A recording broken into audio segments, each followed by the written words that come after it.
کامیابی کا ضامن دین اسلام ہے۔ تمام انسانوں کی کامیابی کا ضامن دین اسلام ہے۔ اللہ تعالیٰ نے ان چیزوں کو کرنے کا حکم دیا ہے اور ان چیزوں کو کرنے کی ترغیب دی ہے جس سے انسان کی جان کی، مال کی، عزت و آبرو کی اور اس کے دین کی حفاظت ہوتی ہے۔ ان تمام چیزوں کو اللہ نے کرنے کا حکم دیا ہے، اور جن چیزوں سے انسان کی جان کی، مال کی، ایمان کی، عزت و آبرو کی، سوچ و فکر کی کو نقصان پہنچانے والی جو چیزیں ہیں ان تمام چیزوں سے اللہ نے منع فرمایا ہے۔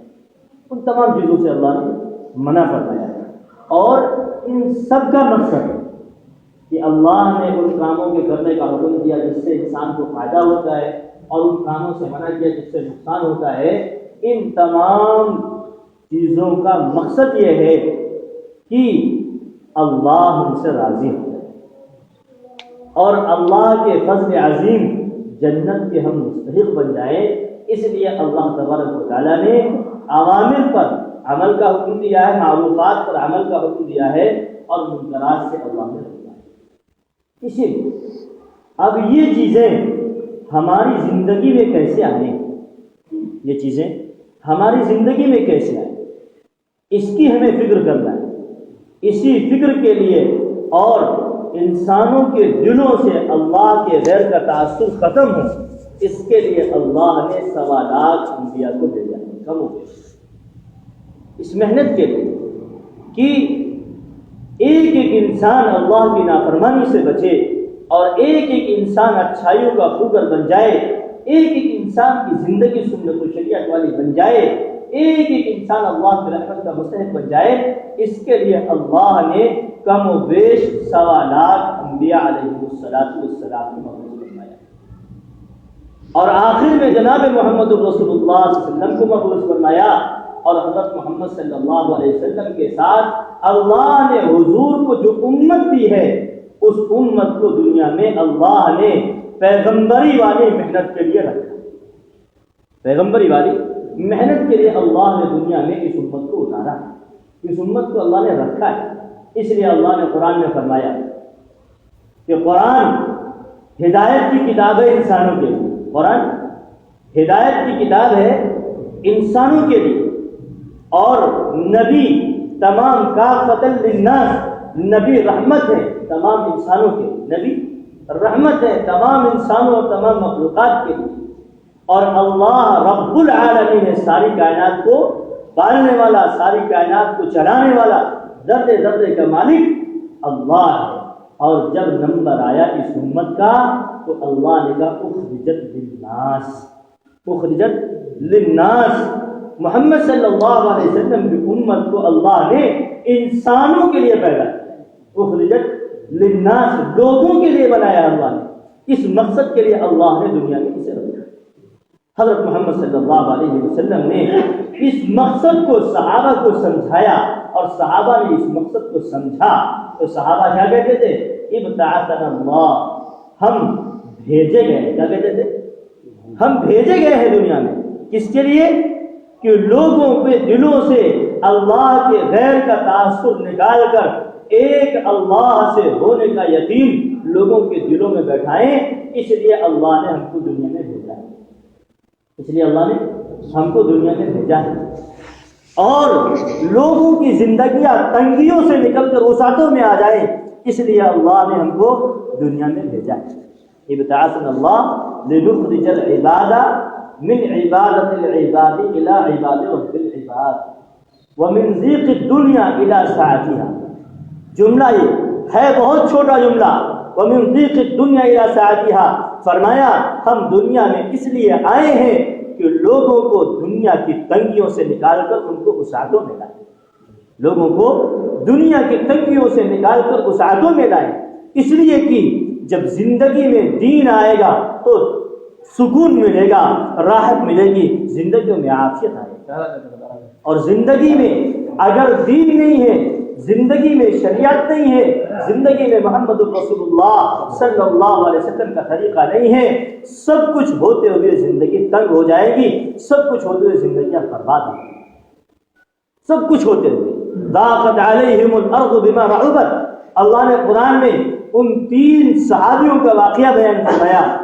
ایک مرتبہ غزوہ تبوک کے موقع پر اللہ کے راستے میں جانے سے پہلے، وہ بھی ایسا نہیں کہ ارادہ نہیں تھا، ارادہ پورا تھا کہ جانا ہے، لیکن غفلت کی وجہ سے اور ابھی چلے جائیں گے، ابھی چلے جائیں گے، ابھی چلے جائیں گے، پورا ارادہ تھا دل میں جانے کا. لیکن جب تک ادھر تیاری کر رہے تھے اللہ کے رسول صلی اللہ علیہ وسلم واپس آئے. زمین تنگ ہو گئی، اللہ کے رسول صلی اللہ علیہ وسلم نے بولنا چلنا چھوڑ دیا، اللہ کا حکم آ گیا آپ ان سے بات نہیں کر سکتے. اچھا یہ بتاؤ، کیا وہ صحابہ نماز نہیں پڑھتے تھے جن سے اللہ کے رسول صلی اللہ علیہ وسلم کو حکم ہوا کہ ان سے بات نہ کی جائے؟ کیا وہ نماز نہیں پڑھتے تھے؟ کیا وہ قرآن نہیں پڑھتے تھے؟ کون سا کام وہ نہیں کرتے تھے؟ سارا کام کرتے تھے.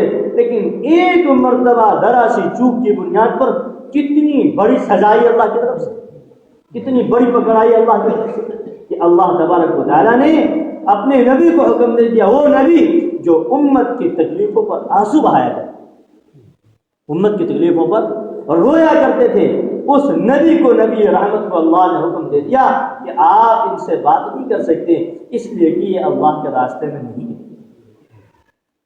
اچھا ہم بتاؤ، اب ہم لوگ سوچیں کہ ہمارے سامنے کتنے تقاضے آتے ہیں اور ہم سے پورے نہیں ہوتے، کیا ہم کو افسوس ہوتا ہے؟ حالانکہ نماز آدمی کی نماز چھوٹتی ہے تو افسوس ہوتا ہے. قرآن کی تلاوت کرنے والا اگر اس کی قرآن کی تلاوت چھوٹ جائے تو افسوس ہوتا ہے. ایک آدمی روزانہ سورہ یاسین کا پابند ہے اور کسی دن نہ پڑھ پائے تو اسے افسوس ہوتا ہے. میرے بھائیو دوستو بزرگوں، جیسے نماز فرض ہے ایک ایک مسلمان پر، جیسے روزہ فرض ہے، جیسے قرآن کی تلاوت ضروری ہے، جیسے مال آنے پر زکوٰۃ دینا فرض ہے، ایسے دعوت بھی ایک ایک مسلمان پر فرض ہے، چاہے مرد ہو یا عورت ہو. جس قرآن میں نماز کی فرضیت آئی ہے اسی قرآن میں دعوت کی بھی فرضیت آئی ہے، اسی قرآن میں دعوت کی بھی فرضیت آئی ہے. اس لیے اللہ نے ہر مسلمان کو پہلے دن سے داعی بنایا. کیا کیا اللہ نے؟ یا ایھا الذین آمنوا قوا انفسکم واہلیکم نار، اے ایمان والو تم خود جہنم سے بچو اور لوگوں کو جہنم سے بچاؤ. خود جہنم سے بچو اور لوگوں کو جہنم سے بچاؤ. کیسے بچیں گے؟ بچنے کا کیا راستہ ہے؟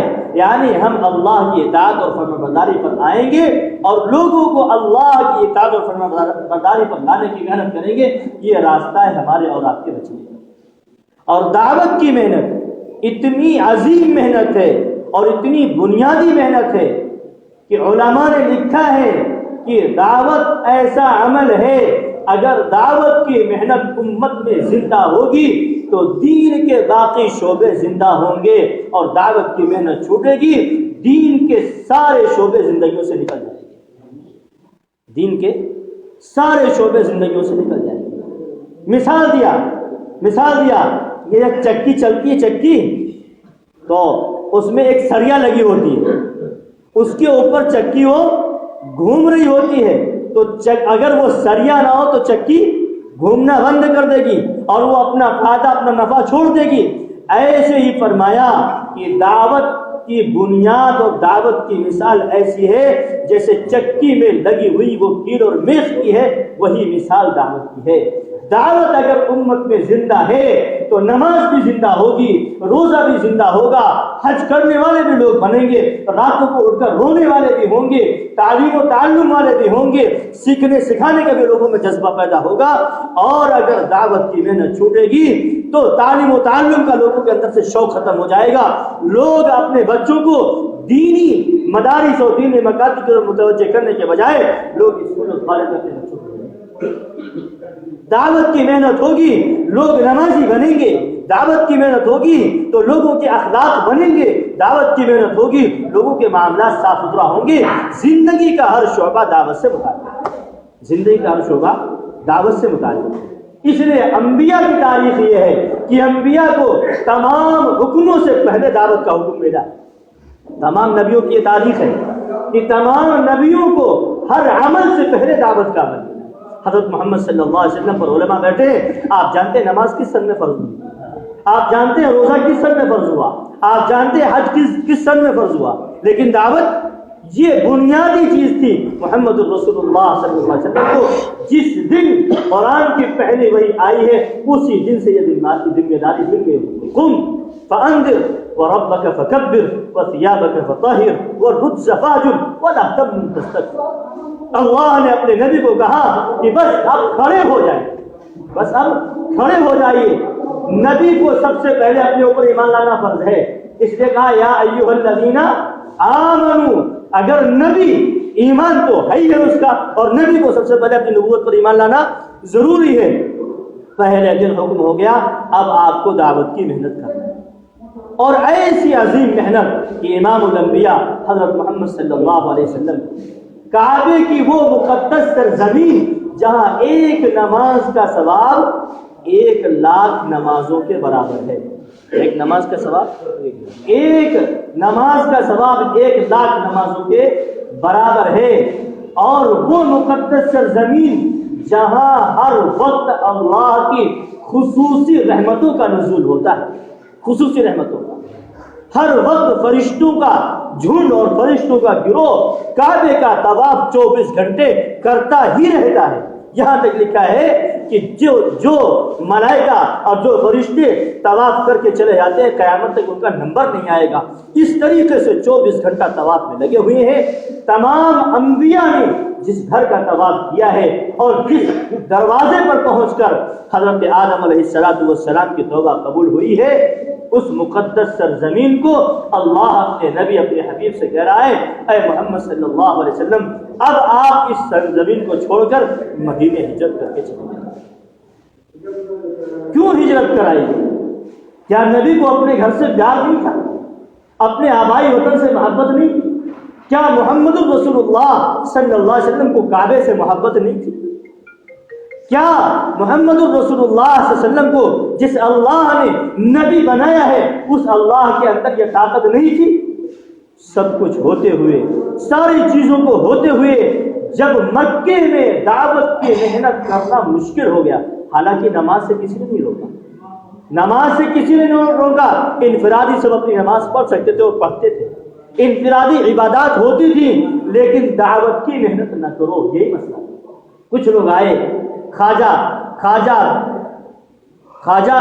عبد المطلب کے پاس، خواجہ ابو طالب کے پاس آئے اور کہنے لگے کہ اپنے بھتیجے سے کہہ دو جو یہ دعوت کی محنت کر رہا ہے اس محنت کو چھوڑ۔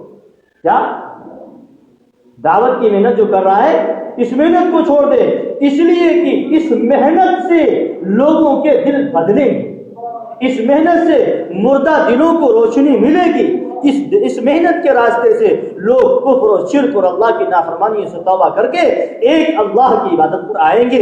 یہ کہہ دو یہ محنت چھوڑ۔ اگر اس محنت سے ان کو مال کی ضرورت ہے تو ہم ان کو مالا مال کر دیں گے، اگر ان کو حکومت کی طلب ہے ہم ان کو اپنے مکے کا والی اور حاکم بنا لیں گے، اور اگر اس محنت کے راستے سے یہ اعلیٰ خاندان میں رشتہ کرنا چاہتے ہیں ایک نہیں 10 لڑکیاں ہم ان کو دے دیں گے رشتے کے۔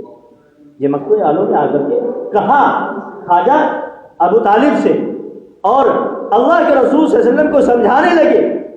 آپ کے چچا مشفق محسن چچا جنہوں نے آپ پر بہت احسان کیا، بہت احسان کیا، وہ چچا سمجھانے لگے بیٹے بات مانو، میری ہڈیاں کمزور ہو گئی، اب میں ان مکے والوں کی مخالفت برداشت نہیں کر سکتا، ایسا کرو تم اپنی عبادت کرو لیکن کام چھوڑو۔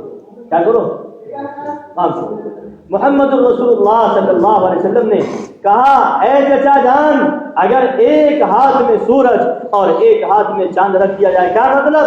جیسے کوئی سورج لا نہیں سکتا اور چاند کوئی انسان اتار نہیں سکتا، جیسے چاند کا زمین پر اترنا مشکل ہے، سورج کا زمین پر اترنا مشکل ہے، ایسے میرا دعوت کی محنت کو چھوڑ دینا یہ ناممکن ہے اور محال ہے۔ جب تک میری زندگی ہے حالات کیسے بھی آئے میں اپنے مشن سے 1 انچ پیچھے نہیں ہٹوں۔ چنانچہ اللہ کے رسول صلی اللہ علیہ وسلم محنت کر، اور جس دن حضور کی چچا نے حضور سے یہ بات کہی تھی اس دن حضور روئے تھے، اس دن حضور روئے تھے کہ آج میرے مشفق اور محسن چچا بھی میرا ساتھ چھوڑ رہے۔ اس دن حضور کی آنکھوں میں آنسو، اور حضور نے چہرہ پھیر کے رونا شروع کیا تو چچا نے کہا بیٹے رو نہ، چچا کے آنکھوں میں آنسو آ گئے اور کہا جا بیٹے تم اپنا کام کرو، جب تک میری زندگی میں جان ہے، میری روح جب تک میرے جسم میں باقی ہے، میں تمہارا ساتھ دوں گا، جاؤ تم کام کرو۔ اللہ کے رسول رونے لگے تھے یہ سوچ کر کے میرا تو کوئی دوسرا ہے نہیں، چچا ہی تھے، چچا ہی تھے، ان کے علاوہ کوئی نہیں تھا میرا، یہی میری طرف سے لوگوں کے مقابلے پر آتے تھے اور میری آنے والی مصیبتوں پر یہی میرا ساتھ دیتے تھے۔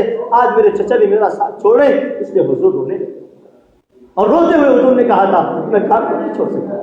آج میرے بھائیوں کو بزرگوں، جس کام کو محمد رسول اللہ صلی اللہ علیہ وسلم نے اتنی لگن، اتنی محنت، اتنی فکر کے ساتھ کیا تھا، آج اس کام کو ہم سب چھوڑ گئے۔ اللہ ہم سب کو معاف کرے۔ نماز ہے، نماز کی فکر ہم کو ہے، نماز پڑھتے میرے بھائی بزرگوں، کام کی فکر نہیں، اللہ کے دین کی فکر نہیں، محمد رسول اللہ صلی اللہ علیہ وسلم کی شریعت کی فکر نہیں ہے۔ اس لیے اگر کسی کے گھر میں نقصان ہو جائے تو آدمی روتا ہے، یار میرا اتنا نقصان ہو گیا، میں نے کام شروع کیا تھا میرا گھاٹا ہو گیا۔ لیکن محمد رسول اللہ صلی اللہ علیہ وسلم کی زندگی اور آپ کی پاکیزہ سیرت اور آپ کی مقدس شریعت ہماری زندگیوں سے نکل گئی، ہمیں آج تک رونا آیا، ہمیں آج تک رونا آیا، کیوں نہیں آیا؟ کیونکہ ہم نے اس کی محنت نہیں کی۔ اور اللہ کے رسول صلی اللہ علیہ وسلم مکے چھوڑ کر کے جا رہے ہیں اور حضور روتے ہوئے جا رہے ہیں، روتے ہوئے حضور روتے ہوئے جا رہے ہیں۔ کیا حضور کو مکے سے محبت نہیں؟ روتے ہوئے حضور جا رہے ہیں، کعبہ اگر میری قوم نے مجھے مجبور نہ کیا ہوتا تو میں تجھے کبھی چھوڑ کر نہ جاتا۔ حضور رو رہے، یہ حضور کی زندگی یہ بتا رہی ہے، اور یہ سفر صرف سننے سنانے کے لیے نہیں ہے، حضور کا یہ سفر بتا رہا ہے کہ اے میرے امتیوں، جیسے مجھے اس دین کے لیے اپنے گھر سے بے گھر ہونا پڑا ہے، ایسے تمہیں بھی اپنے گھر سے بے گھر ہونے کے لیے تیار رہنا چاہیے، ایسے تمہیں بھی اپنے گھر سے بے گھر ہونے کے لیے تیار رہنا چاہیے۔ حضرت مولانا علی میاں ندوی رحمۃ اللہ علیہ نے امریکہ میں اپنے زمانے میں امریکہ گئے تھے تشریف لے کر کے، اور وہاں رہنے والے ہندوستانیوں کو جوڑا تھا اور کہا تھا سنو ہندوستانیوں، اگر تم محض یہاں پیسہ کمانے کے لیے آئے ہو تو تمہاری اس کمائی پر لعنت ہو اللہ۔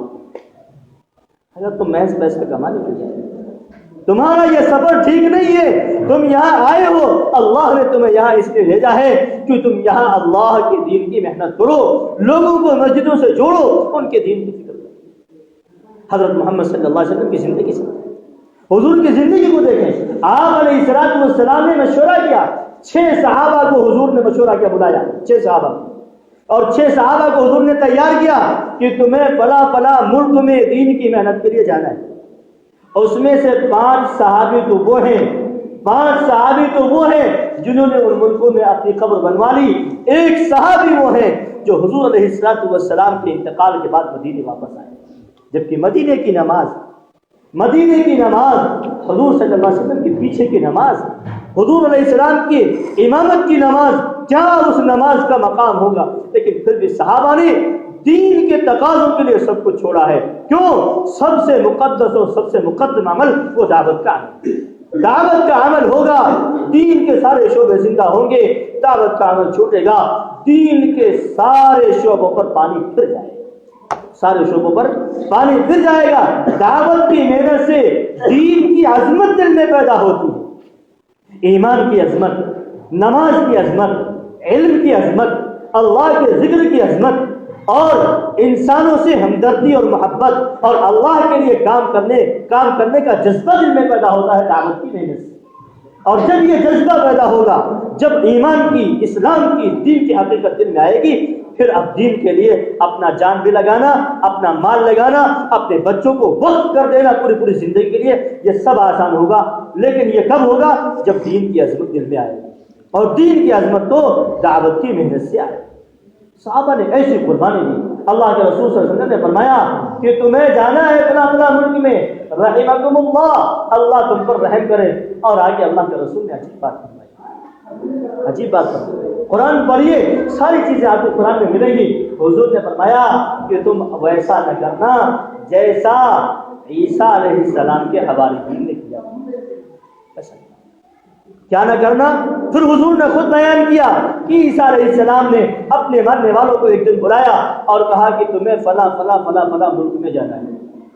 اس سے پتہ یہ چلا اس سے یہ پتہ چلا کہ جو نبی کے ماننے والے ہیں ان کی ذمہ داری ہے نبی کی شریعت کی اور نبی کے لائے ہوئے دین کی فکر کرنا، یہ ان کی ذمہ داری ہے۔ حضرت عیسیٰ علیہ السلام نے جب کہا تو کہنے لگے ہم ہوا کی زبان نہ جانیں، وہاں دوسری زبان بولی جاتی ہے، ہمارے یہاں دوسری زبان بولی جاتی ہے، ہم نہیں جانتے ہیں، اس لیے ہم کو مت بھیجیے۔ اللہ نے وہ لوگ راتوں کو جب سوئے ہیں، اللہ نے جب صبح وہ اٹھے تو اللہ نے ان کی زبان بدل دیا۔ جس کو عیسیٰ علیہ السلام نے جس ملک میں جانے کے لیے کہا تھا وہ اس ملک کی زبان بول رہا۔ کیوں؟ کیونکہ تم اس لیے اللہ کے رسول نے کہا تم ویسا نہ کرنا جیسے عیسیٰ علیہ السلام کی قوم نے کیا تھا۔ صحابہ نے کہا نہیں کریں گے، آپ جہاں کا حکم دیں گے وہاں تک چلے جائیں گے، اگر آپ حکم دے دیں تو ہم پہاڑوں سے چھلانگ لگائیں گے، آپ حکم دے دیں تو ہم دریاؤں سمندروں میں اپنے گھوڑے اتار دیں گے، اگر آپ حکم دے دیں تو ہم لوٹ کر دوبارہ آئیں گے نہیں، آپ جہاں تک حکم دیں گے زندگی جہاں سے ساتھ دیں گے وہاں تک چلے جائیں گے۔ اللہ کے رسول صلی اللہ علیہ وسلم نے ان 6 صحابہ کو بھیجا ہے، ان میں سے ایک صحابی واپس آئے تھے، وہ بھی حضور کے انتقال کے بعد۔ اس لیے میرے بھائی دوستو یہ کام ہے بڑی قربانیوں سے اللہ کے رسول صلی اللہ علیہ وسلم نے اس دین کو ہم تک پہنچایا، بڑی قربانیوں سے۔